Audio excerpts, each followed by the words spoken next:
Bismillahirrahmanirrahim. Assalamualaikum warahmatullahi wabarakatuh. Waalaikumsalam warahmatullahi wabarakatuh. Alhamdulillahirabbil alamin. Allahumma salli ala Muhammad wa ali Muhammad. Saudara-saudaraku sekalian yang dirahmati Allah, pada kesempatan kali ini bincang-bincang santai kita dihadiri oleh salah satu guru kita, yakni Ustadz Al-Habib Shadiq Alatas. Beliau adalah salah seorang muballigh yang ada di Sulawesi Barat. Beliau di antara murid-murid dari Habib Umar Al-Hafiz yang ada di Indonesia. Assalamualaikum, Bib. Waalaikumsalam warahmatullahi wabarakatuh. Apa kabar, Bib? Alhamdulillah, kabar baik. Oke,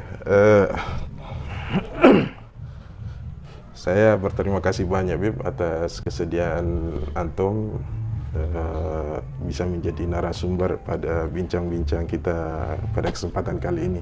Tema yang ingin saya angkat untuk kita perbincangkan adalah tema tentang Hari Ashura yang ada di bulan Muharram, yang sudah pada umumnya dikenal oleh umat muslim, khususnya kita yang ada di Mandar. Bahkan banyaknya hal-hal yang diisi ya tentang mengejar pahala-pahala di hari Ashura itu sendiri. Muharram itu kan kalau kita baca dalam banyak literatur digambarkan sebagai hari kemenangan. Hari kemenangan. Di sana para nabi digambarkan banyak mendapatkan anugerah dari Tuhan. Mulai dari Adam diterima taubatnya, kemudian Nabi Nuh terselamatkan, Ibrahim selamat dari pembakaran api, Musa selamat dari kejaran Firaun dan lain-lain. Tetapi di saat yang sama, dalam sejarah juga, dalam literatur juga kita temukan peristiwa yang berkenaan dengan keluarga Nabi, yakni syahidnya salah seorang pemimpin pemuda surga, yakni Sayyidina Husain radhiyallahu anhu. Jadi kira-kira ini bagaimana menanggapi dua peristiwa ini di tengah-tengah kita, sebab kalau peristiwa para nabi itu identik dengan kemenangan yang sifatnya menggembirakan, sementara yang berkenaan dengan Sayyidina Husain yang diungkap dalam sejarah justru Kesannya kesedihan. Kemenangan yang sifatnya kesedihan. Ya. Bismillahirrahmanirrahim. Alhamdulillahirabbil alamin. Allahumma shalli ala sayyidina Muhammad wa ala ali sayyidina Muhammad. Berbicara masalah kemenangan para nabi, keberuntungan diterima tobatnya Nabi Adam, dan itu merupakan kemenangan. Iya.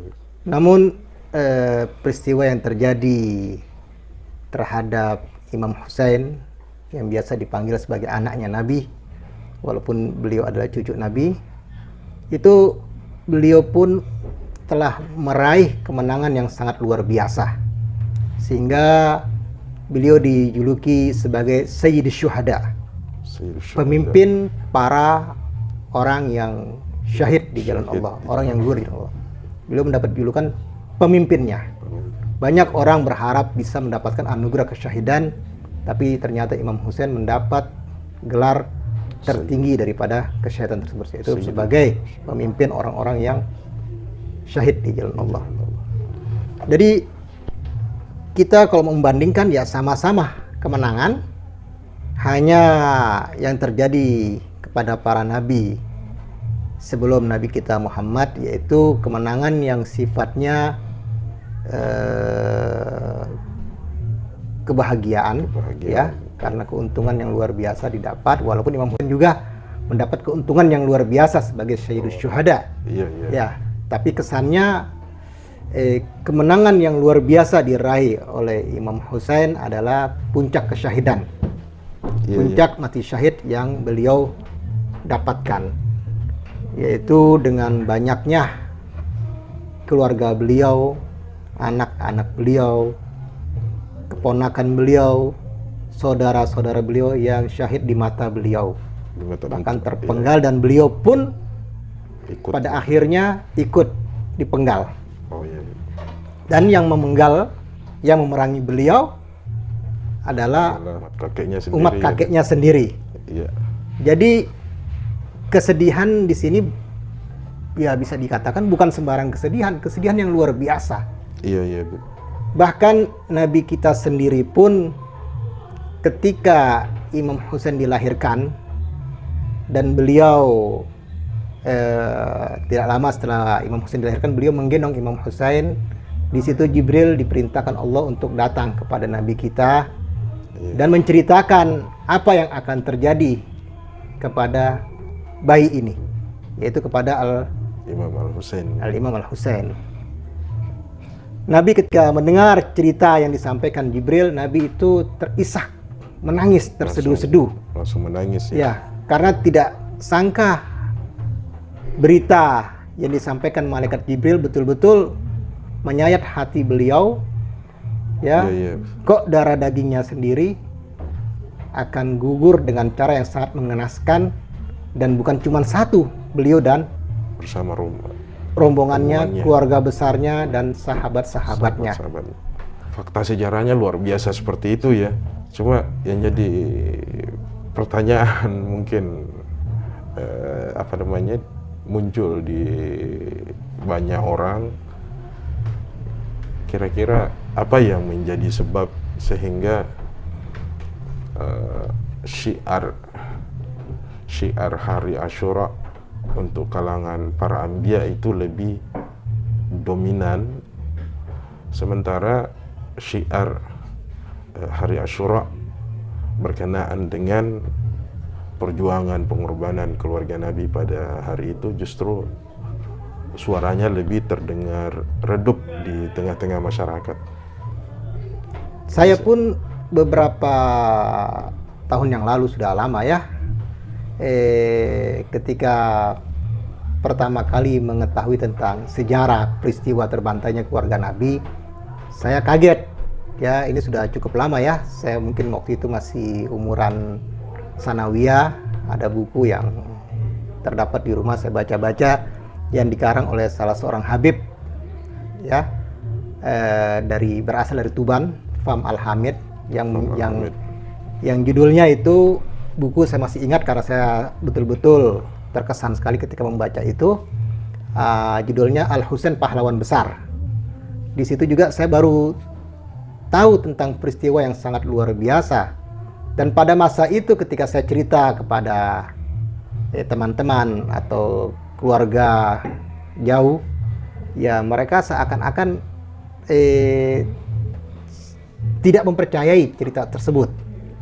Mungkin sebagian menganggap kesannya itu seperti dongeng yang dikarang-karang oleh kelompok sebelah, ya, atau yang dianggap yang beda mazhab dengan mereka, ini karangannya. Pengaruh dari musuh-musuhnya ya. Iya. Dinasti Umayyah Yazid ya pada saat itu. Ya, mungkin pengaruh dari itu, karena belakangan pun ketika awal-awal saya tinggal di Mandar, ketika saya berbicara tentang peristiwa ini, ya sebagian besar menganggap itu cerita kosong, hanya dongeng saja.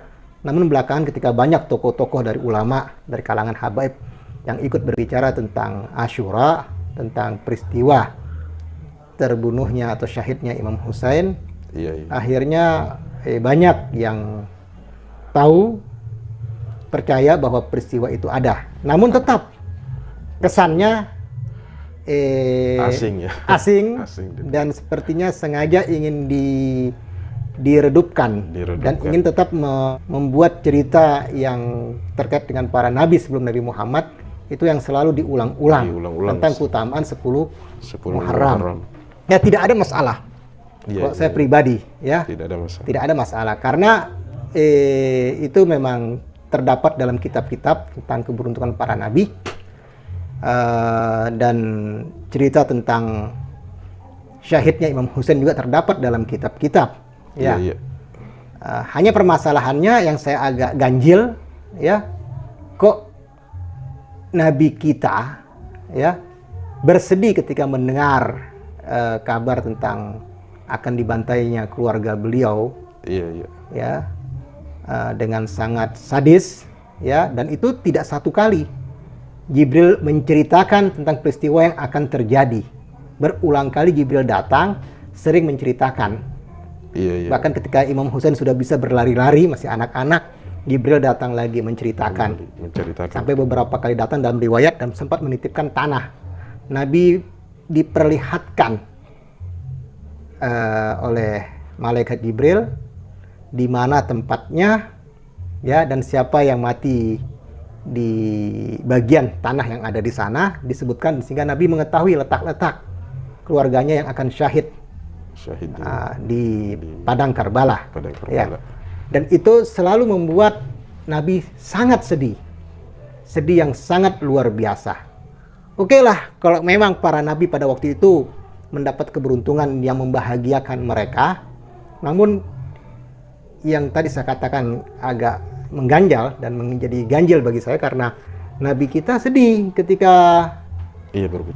berbicara tentang syahid cucunya dan gugurnya para anggota keluarga beliau.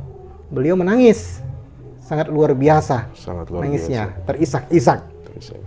Dan ini dicatat dalam kitab-kitab sejarah yang ditulis oleh ulama-ulama Ahlus Sunnah wal Jamaah. Itu terekam.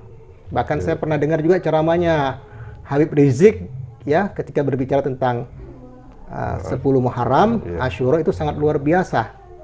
Sangat sadis cerita yang disampaikan oleh beliau tentang sejarah Imam Husain.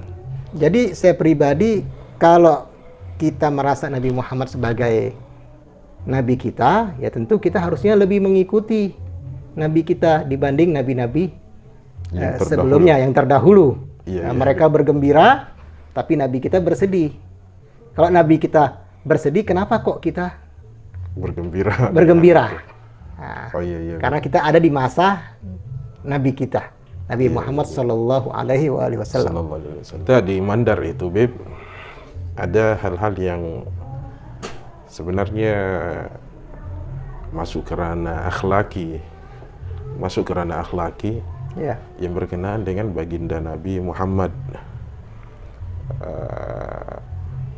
Dan saya yakin bahwa itu adalah wilayah yang seperti yang Habib katakan tadi, semestinya yang harus kita dahulukan itu adalah sikap yang lebih dekat dengan Nabi, Nabi Muhammad kita sendiri SAW dibandingkan sikap terhadap nabi-nabi terdahulu. Betul. Meskipun sebenarnya ya namanya kemenangan, tapi karena mengaktualisasikan kemenangan itu berbeda dengan yang dilakukan oleh baginda Nabi, sebab kemenangan Sayyidina Husain adalah kemenangan dalam kesyahidan, sehingga yang ditampilkan Nabi itu adalah tangisan sedih.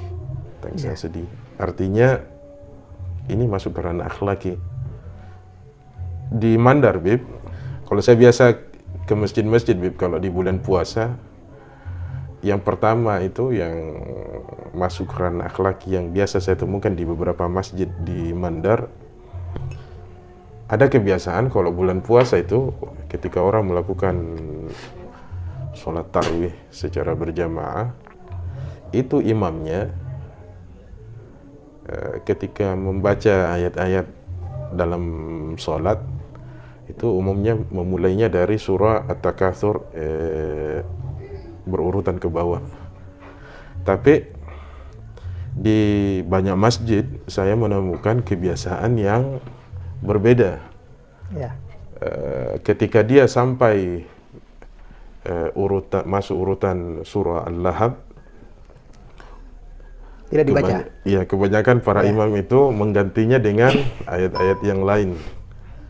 Sempat saya tanyakan, jawaban mereka seragam. Alasannya di surah Al-Lahab itu bercerita tentang paman Nabi yang kafir yang dipastikan oleh Tuhan mendapat siksaan di neraka kelak, sehingga para imam itu menghindari dengan alasan menjaga perasaan Nabi. Pada paman Nabi yang kafir sekalipun, Iya. mereka menghindari karena alasan menjaga perasaan Nabi. Nabi itu yang pertama. Iya, iya. Padahal pamannya jelas-jelas kafir. Iya, jelas-jelas Dan kafir. jelas-jelas mendapat Siksa. sebagaimana disebutkan dalam surat Surah Al-Lahab. Al-Lahab, ya. Tuh, iya. Jadi itu masuk ke ranah akhlaki. Kemudian yang kedua, ya masyhur di kalangan kita, di Mandar, bahkan mungkin di seluruh wilayah Indonesia, tentang paham pamali di bulan Muharram gitu. Iya. Pada bulan Muharram itu biasanya orang menyebut pamali melakukan kegiatan-kegiatan yang sifatnya kegembiraan, seperti acara pernikahan, bahkan termasuk menghindari menggunakan benda-benda tajam, karena dianggap bahwa hari itu adalah hari yang orang Mandar bilang makarra, ya, penuh keramat. Dan kalau dihubungkan dengan peristiwa tadi, lagi-lagi pamali itu adalah nilai-nilai akhlaki yang dipahami oleh para leluhur kita, menunjukkan bahwa ya semestinya secara akhlaki, Ya. Sebagaimana menghormati Abu Lahab, Nabi, ya, tidak membaca Surah surat Al-Lahab. Al-Lahab karena pamannya Nabi disiksa, berarti kan Iya. menjaga. Iya. Ya, menghormati Nabi kita, dan otomatis juga kita di situ sebenarnya ya menghormati karena Abu Lahab pamannya Nabi. pamannya Nabi. Ya, kita Iya. jaga perasaan Nabi. Itu yang jelas-jelas kafir. Iya. Lalu bagaimana yang jelas-jelas Nabi menangis? Ya, Justru kita mau isi dengan hal-hal yang sifatnya gembira. justru kita mengisi hal-hal yang gembira pada waktu Nabi sangat sedih Sedih. atas terbantainya keluarga beliau yang mengarang Ratib Al-Haddad. Beliau dalam kitabnya Tasbitul Fuad menyebutkan bahwa pada 10 Muharram itu adalah hari kesedihan, Hari kesedihan. karena pada hari tersebut dibunuhnya Al-Husain. Dan beliau tambahkan, pada hari tersebut tidak boleh ada maksudnya tidak boleh kita bergembira pada hari tersebut sebagai Iya. penghormatan. Sebagai bentuk penghormatan kepada Nabi. Iya, dan kita ikut berduka sebagai hari berdukanya Nabi kita. Jadi pada hari 10 Muharram, ya, jelas-jelas Habib Abdullah bin Alwi Al-Haddad menyatakan adalah hari kesedihan karena terbunuhnya Imam Husain pada hari tersebut. Iya. Dan kita pada hari tersebut tidak boleh bergembira. Dianjurkan untuk bersedih. Ya, berarti otomatis dianjurkan untuk Bersedih. bersedih. Nah, Iya. hanya masih saja yang mengherankan, sebagian orang masih menafsirkan perkataannya Habib Abdullah bin Alwi Al-Haddad, bahkan dari kalangan sebagian, ya, cucunya Imam Husain sendiri menyebutkan bahwa di situ tidak ada perintah agar kita bersedih. Bersedih. Tidak ada perintah agar kita menangis, padahal jelas pada hari tersebut adalah hari kesedihan. Kesedihan karena untuk keluarga Nabi. karena terbunuhnya Husain, Husain dan itu tidak boleh kita bergembira pada hari tersebut. Ya. Oh, iya, iya. Namun maknanya dibikin jauh oleh sebagian orang bahwa di situ tidak ada perintah agar kita menangis atau bersedih. Iya. Ya. Hanya larangan untuk bergembira. Hanya larangan untuk bergembira. Ya, ini agak menarik karena baru-baru ini informasi saya dapat dan berupa tulisan yang dikeluarkan oleh salah satu lembaga besar, Oh iya, iya. ya, bahwa Abdullah tidak memerintahkan kita untuk menangis, untuk bersedih. Oh, Walaupun iya, iya. jelas Mananya jelas. maknanya jelas, tapi sudah mulai ada ini Ini sungguh sangat keterlaluan. Kenapa kok mau bergembira di hari di hari kesedihannya. mau tidak sedih? Ya, ketika kita tidak sedih ya, berarti kita tidak peduli. Tidak peduli dengan Ya.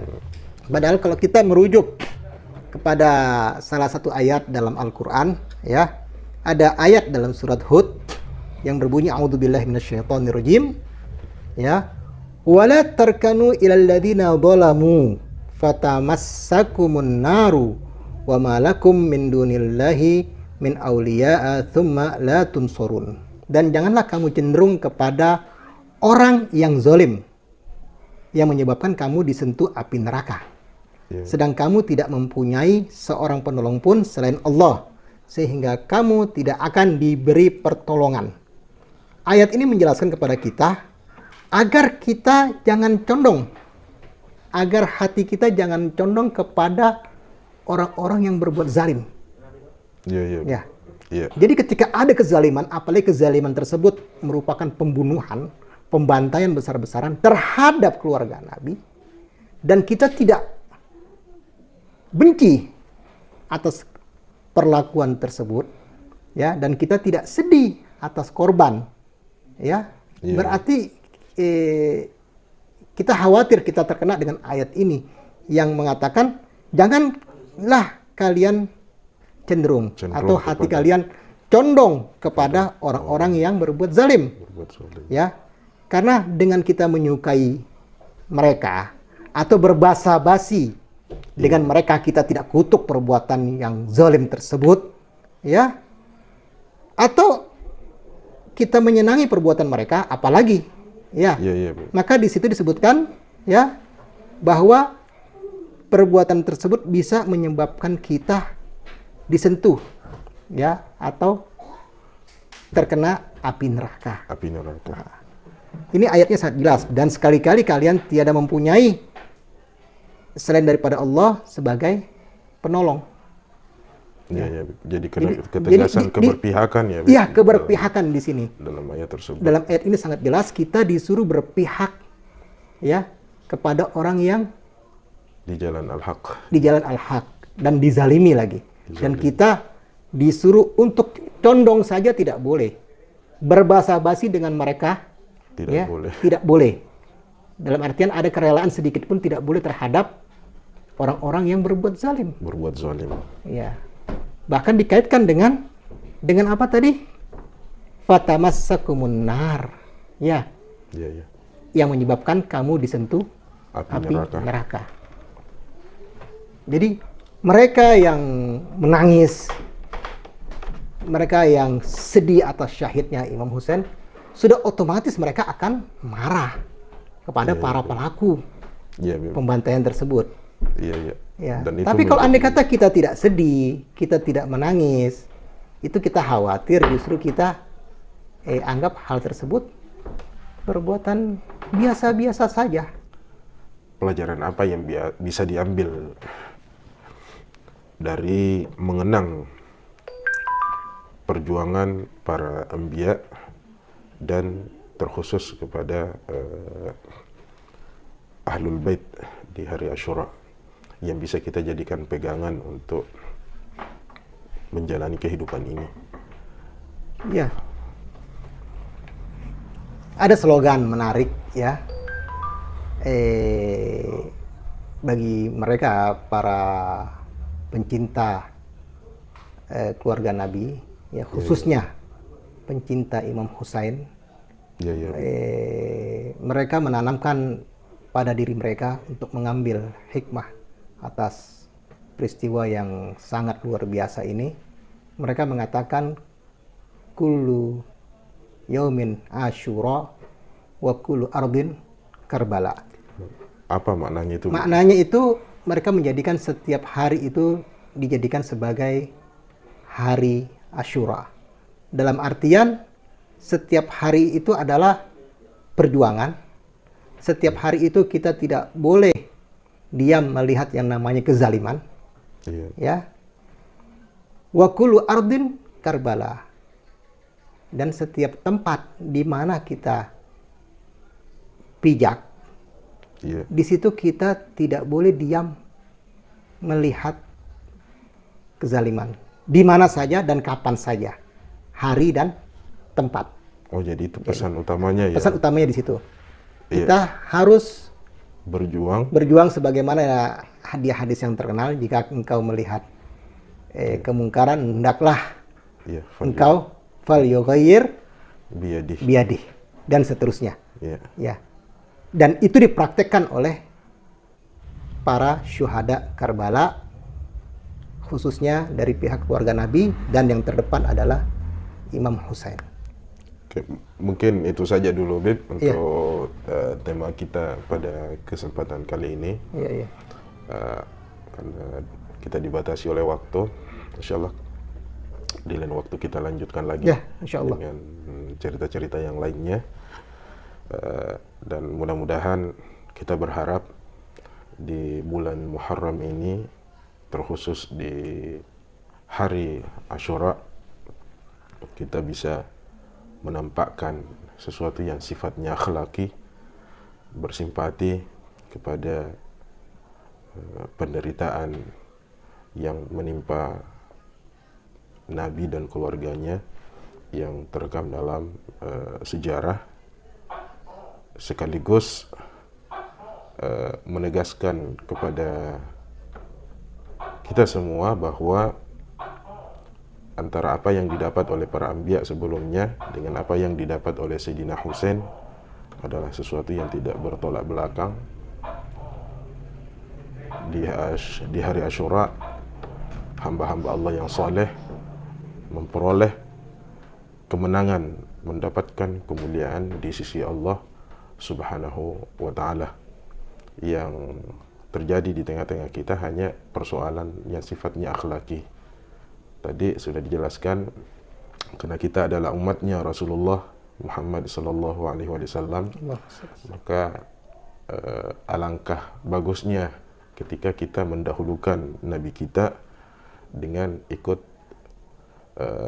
mengisi hari-hari tersebut dengan menghindari kegembiraan dan menghidupkan duka cita untuk baginda Nabi dan keluarganya. Oke, terima kasih banyak, Bib, atas kesempatannya. Sama-sama. Mudah-mudahan bisa kita lanjut di episode berikutnya. Insya Allah, mudah-mudahan. Pemirsa sekalian, mudah-mudahan bermanfaat pertemuan kita hari ini.